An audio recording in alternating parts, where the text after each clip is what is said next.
ಈ ಚಿಕನ್ ಗ್ರೇವಿನ ನೋಡ್ತಾ ಇದ್ದರೆ ನೀವು ಕೂಡ ನಿಮ್ಮ ಮನೆಯಲ್ಲಿ ಮಾಡ್ಕೊಳ್ಬೇಕು ಅಂತ ಅನ್ನಿಸ್ತಿದೆ ಅಲ್ವಾ. ಸೊ ನೋಡಿ ಇಲ್ಲಿ ನಾನು ತುಂಬ ಈಸಿ ಮತ್ತು ಟೇಸ್ಟಿಯಾಗಿ ಚಿಕನ್ ಸುಕ್ಕ ಮಾಡೋದು ತೋರಿಸ್ತಿದ್ದೀನಿ. ಸಿಂಪಲ್ಲಾಗಿ ನೀವು ಆರಾಮಾಗಿ ಮಾಡ್ಕೊಳ್ಬೋದು ಒಂದು 10-15 ನಿಮಿಷದಲ್ಲೆಲ್ಲ. ಮೊದಲನೇದಾಗಿ ನಾನು ಎಲ್ಲರ ಹತ್ರ ಕ್ಷಮೆ ಕೇಳ್ತೀನಿ, ಈ ವಿಡಿಯೋ ಫಾಸ್ಟು ಫಾರ್ವರ್ಡಲ್ಲಾಗಿದೆ. ನಾನಿಲ್ಲಿ ಅರ್ಧ kg ಚಿಕನ್ ಮತ್ತು ಆಲೂಗಡ್ಡೆ 2 ಕಟ್ ಮಾಡ್ಕೊಂಡಿದ್ದೀನಿ. ಸೋಂಪು ಒಂದು 2 ಈರುಳ್ಳಿ ಮತ್ತು 2 ಟೊಮೆಟೊ, ಶುಂಠಿ ಬೆಳ್ಳುಳ್ಳಿ ಪೇಸ್ಟು, ಇದು ಕಸೂರಿ ಮೇಥಿ, ಇದು ಡ್ರೈ ಕೋಕೋನಟ್ ತೊಗೊಂಡಿದ್ದೀನಿ. ಹಾಗೆ ಅರಿಶಿನ ಪುಡಿ, ಈ ಪೆಪ್ಪರ್ ಪೌಡ್ರು, ಗರಂ ಮಸಾಲ ಮತ್ತು ಚಿಕನ್ ಮಸಾಲ, ಧನಿಯಾ ಪೌಡ್ರು, ಜೀರಿಗೆ ಪೌಡ್ರು. ಇದಕ್ಕೆ ನಾನಿಲ್ಲಿ 1-2 ಟೇಬಲ್ ಸ್ಪೂನಷ್ಟು ಅಚ್ಚ ಖಾರದ ಪುಡಿ ಹಾಕ್ಕೊಳ್ತಿದ್ದೀನಿ. ಸೊ ಇವಾಗ ಮಾಡೋದು ನೋಡೋಣ.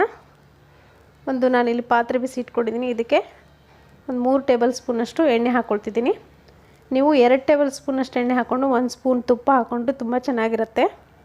ನಾನಿಲ್ಲಿ 1 ಸ್ಪೂನಷ್ಟು ತುಪ್ಪ ಕೂಡ ಹಾಕ್ಕೊಳ್ತಿದ್ದೀನಿ. ಈ ಸುಕ್ಕಾಗೆ ಸ್ವಲ್ಪ ಎಣ್ಣೆ ಜಾಸ್ತಿ ಆದ್ರೇ ತುಂಬ ಟೇಸ್ಟಿಯಾಗಿ ಬರುತ್ತೆ. ಅನ್ನದ ಜೊತೆ ಅಂತೂ ತುಂಬ ಟೇಸ್ಟಿಯಾಗಿರುತ್ತೆ. ಮೊದಲನೇದಾಗಿ ಸೋಂಪು ಹಾಕ್ಕೊಳ್ತಿದ್ದೀನಿ. ಸೋಂಪು ಹಾಕೋದ್ರಿಂದ ಇದಕ್ಕೆ ತುಂಬ ಚೆನ್ನಾಗಿ ಫ್ಲೇವರ್ ಬರುತ್ತೆ.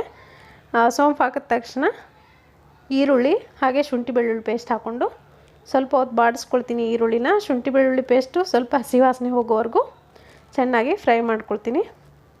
ಇದಾದಮೇಲೆ ನಾನು ಆವಾಗಲೇ ಕ್ಲೀನ್ ಮಾಡಿ ಇಟ್ಕೊಂಡಂಥ ಚಿಕನ್ ಕೂಡ ಹಾಕ್ಕೊಳ್ತಿದ್ದೀನಿ. ಇದನ್ನು ಈ ಥರ ಚೆನ್ನಾಗಿ ಮಿಕ್ಸ್ ಮಾಡಿಕೊಂಡು ಚೆನ್ನಾಗಿ ಫ್ರೈ ಮಾಡ್ಕೊಳ್ಳಿ. ಹಾಗೆ ಆಲೂಗಡ್ಡೆ ಕೂಡ ಇದ್ರ ಜೊತೆಗೇ ಹಾಕ್ಕೊಳ್ತೀನಿ ನಾನು. ಆಲೂಗಡ್ಡೆ ನಿಮಗೆ ಇಷ್ಟ ಇಲ್ಲಾಂದರೆ ಸ್ಕಿಪ್ ಮಾಡ್ಬೋದು, ತೊಂದರೆ ಇಲ್ಲ. ಹಾಕಿದ್ರೆ ತುಂಬ ಚೆನ್ನಾಗಿರುತ್ತೆ ಅದು ಕೂಡ. ಇವಾಗ ಉಪ್ಪು ಕೂಡ ಹಾಕ್ಕೊಂಡು ಬೇಯಿಸ್ಕೊಳ್ತೀನಿ. ಉಪ್ಪು ಮತ್ತು ಅರಿಶಿನ ಹಾಕ್ಕೊಂಡು ಬೇಯಿಸ್ಕೊಂಡ್ರೆ ಬೇಗ ಬೇಯುತ್ತೆ ಚಿಕನ್ನು. ಸ್ವಲ್ಪ ಹೊತ್ತು ಚೆನ್ನಾಗಿ ಇದೇ ಥರ ಬೇಯಿಸ್ಕೊಳ್ತೀನಿ.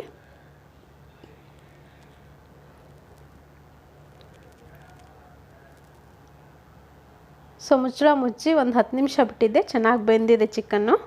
ಇವಾಗ ಈ ಥರ ಒಂದ್ಸರಿ ಮಿಕ್ಸ್ ಮಾಡಿಕೊಂಡು ನೋಡ್ಕೊಳ್ಳಿ. ಚಿಕನ್ ಬೆಂದಿದೆ ಅಂದರೆ ಮುಂದಿನ ಮಸಾಲೆಗಳನ್ನು ಹಾಕ್ಕೊಳ್ಬೋದು, ಇಲ್ಲ ಅಂದರೆ ಇನ್ನೊಂದು ಸ್ವಲ್ಪ ಹೊತ್ತು ಬೇಯಿಸ್ಕೊಳ್ಬೋದು. ಸೊ ಇದು ಇವಾಗ ಇಷ್ಟು ಸಾಕು, ನಮಗೆ ಚೆನ್ನಾಗಿ ಬೆಂದಿದೆ ಅನಿಸುತ್ತೆ. ಇವಾಗ ನಾನು ಇಟ್ಕೊಂಡಿರುವಂಥ ಎಲ್ಲ ಮಸಾಲೆಗಳನ್ನು ಹಾಕ್ಕೊಳ್ತಿದ್ದೀನಿ. ಹಾಗೆ ಟೊಮೆಟೊ ಕೂಡ ಇದ್ರ ಜೊತೆಗೇ ಹಾಕ್ಕೊಂಡೆ. ಅದು ಡ್ರೈ ಕೊಕೊನಟ್ಟು ನಾನು ಹಾಕ್ಕೊಂಡಿರೋದು. ನಿಮಗೆ ಡ್ರೈ ಕೊಕೊನಟ್ ಇಷ್ಟ ಇಲ್ಲ ಅಂದರೆ ಸ್ಕಿಪ್ ಕೂಡ ಮಾಡಬಹುದು. ಇದನ್ನೆಲ್ಲ ಹಾಕ್ಕೊಂಡು ಒಂದ್ಸರಿ ಚೆನ್ನಾಗಿ ಮಿಕ್ಸ್ ಮಾಡ್ಕೊಳ್ಳಿ.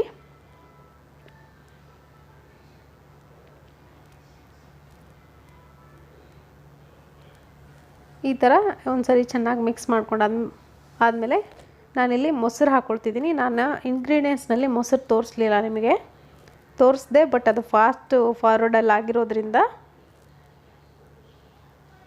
ಕಾಣಿಸ್ಲಿಲ್ಲ. ಮೊಸರು ಹಾಕ್ಕೊಂಡು ಸ್ವಲ್ಪ ಹೊತ್ತು ಚೆನ್ನಾಗಿ ಮಿಕ್ಸ್ ಮಾಡಿಕೊಂಡು ಇದನ್ನು ಮತ್ತೆ ನಾನು ಮುಚ್ಚಿ ಒಂದು 10 ನಿಮಿಷ ಬೇಯಿಸ್ಕೊಳ್ತೀನಿ. ಆವಾಗ ಚಿಕನ್ ಪೀಸ್ಗಳೇನಿದೆ ಟೆಂಡರಾಗಿ ಸಾಫ್ಟಾಗಿ ಬರುತ್ತೆ. ಇವಾಗ ರುಚಿಗೆ ತಕ್ಕಷ್ಟು ಉಪ್ಪು ಕೂಡ ಹಾಕ್ಕೊಳ್ತಿದ್ದೀನಿ. ಹಾಗೆ ಕೊತ್ತಂಬರಿ ಸೊಪ್ಪು ಕೂಡ ಇವಾಗಲೇ ಹಾಕ್ಕೊಳ್ತಿದ್ದೀನಿ. ನೀವು ಬೇಕಿದ್ರೆ ಇದಕ್ಕೆ ಈ ಮೆಂತ್ಯ ಸೊಪ್ಪು ಏನು ಬರುತ್ತಲ್ಲ ಅದನ್ನು ಕೂಡ ಸಣ್ಣದಾಗಿ ಕಟ್ ಮಾಡಿಕೊಂಡು ಎಣ್ಣೆನಲ್ಲೇ ಹಾಕ್ಕೊಳ್ಬೋದು. ಮೊದಲಿಗೆ ತುಂಬ ಟೇಸ್ಟಿಯಾಗಿ ಬರುತ್ತೆ. ಫ್ರೆಶ್ ಆಗಿ ಇರೋ ಮೆಂತ್ಯ ಸೊಪ್ಪು ಸಿಕ್ಕಿದ್ರೆ ಅದನ್ನು ಕೂಡ ಹಾಕ್ಕೊಳ್ಳಿ.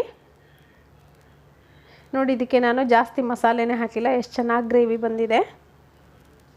ಚಪಾತಿ ಜೊತೆ, ಪರೋಟ ಜೊತೆ ಅಥವಾ ಬರೀ ರೈಸ್ ಜೊತೆಗೆ ನೀವು ಇದನ್ನು ಸರ್ವ್ ಮಾಡ್ಬೋದು. 10 ನಿಮಿಷ ಬೇಯಿಸ್ಕೊಂಡಾದ್ಮೇಲೆ ಇದಕ್ಕೆ ಕೊನೆಯದಾಗಿ ನಾನು ಕಸೂರಿ ಮೇಥಿ ಹಾಕ್ಕೊಳ್ತಿದ್ದೀನಿ. ಕಸೂರಿ ಮೇಥಿ ಹಾಕೋದ್ರಿಂದ ತುಂಬ ಚೆನ್ನಾಗಿ ಫ್ಲೇವರ್ ಬರುತ್ತೆ. ಹಾಗೆ ಟೇಸ್ಟ್ ಕೂಡ ನಿಮಗೆ ಇದಕ್ಕೆ ಡಬಲ್ ಆಗುತ್ತೆ ಅಂತ ಹೇಳ್ಬೋದು. ಇವಾಗ ಈ ಥರ ಒಂದ್ಸರಿ ಮಿಕ್ಸ್ ಮಾಡ್ಕೊಂಡಾದ್ಮೇಲೆ ಇದನ್ನು ಸರ್ವ್ ಮಾಡ್ಕೊಳ್ಬೋದು. ಸೊ ಇವತ್ತಿನ ಈ ರೆಸಿಪಿ ನಿಮಗೆ ಇಷ್ಟ ಆಗಿದ್ರೆ ದಯವಿಟ್ಟು ಲೈಕ್ ಮಾಡಿ, ಹಾಗೆ ಶೇರ್ ಮಾಡಿ. ನನ್ನ ಚಾನಲ್ಗೆ ಇನ್ನೂ ಯಾರು ಸಬ್ಸ್ಕ್ರೈಬ್ ಆಗಿಲ್ವೋ ದಯವಿಟ್ಟು ಸಬ್ಸ್ಕ್ರೈಬ್ ಆಗಿ.